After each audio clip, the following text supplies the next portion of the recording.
రాదు. ఇంకా కూడా ఆలోచిస్తున్నా, రాష్ట్రంలో గాలి విండ్ ఏ డైరెక్షన్ లో పోతుంది, ఆ విండ్ క్వాలిటీ ఏంటి, అందులో తెగులు ఏమేమి ఉన్నాయి, అది ఎంత దూరం ప్రయాణం చేస్తుంది, ఏ పంట మీదకి వస్తుంది, ఏ పంటని ఇంపాక్ట్ చేస్తుంది, ఏ పొలాన్ని, అది కూడా అనలైజ్ చేస్తున్నా. అది వస్తే మీకు ఏ బాధ లేదు. అసలు ఈ తెగులే ట్రావెల్ కాకుండా చేస్తే ఓసారి తెగులే కాదు, పురుగులు కూడా ఓసారి చూస్తాం. చాలా సార్లు వచ్చాయి, మీరందరికీ ఐడియా ఉంది. తెల్లవారితే నిద్ర లేచి చూస్తే మన పంట అంతా కూడా కొట్టేసింది. అలాంటివి చాలా ఉన్నాయి.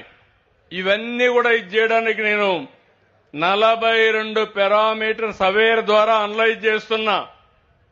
మీ భూమిలో తేమ ఎంత ఉంది, నీళ్లు లేకపోతే నీళ్లు ఎప్పుడు పంట ఎండిపోతుంది, ఎండెంత ఉంది, తేమ ఎంత ఉంది, ఎంత మాయిశ్చర్ ఎవాపరేట్ అవుతుంది, ఎప్పుడు తడిపోయి మళ్ళా పంట స్ట్రెయిన్ అవుతుందో అవి కూడా అనలైజ్ చేస్తున్నా.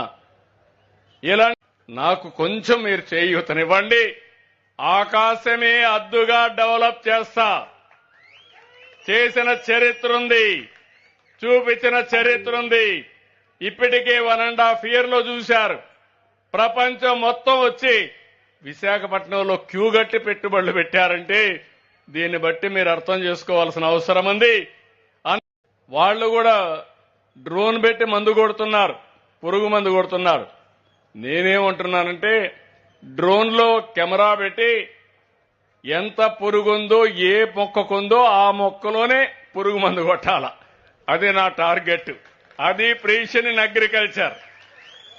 అట్లా కాకుండా యూనిఫామ్ గా కొట్టుకుంటా పోతే జోబులో ఉండే డబ్బులు గుల్లైపోతుంది, కానీ ఫలితం మాత్రం రాదు.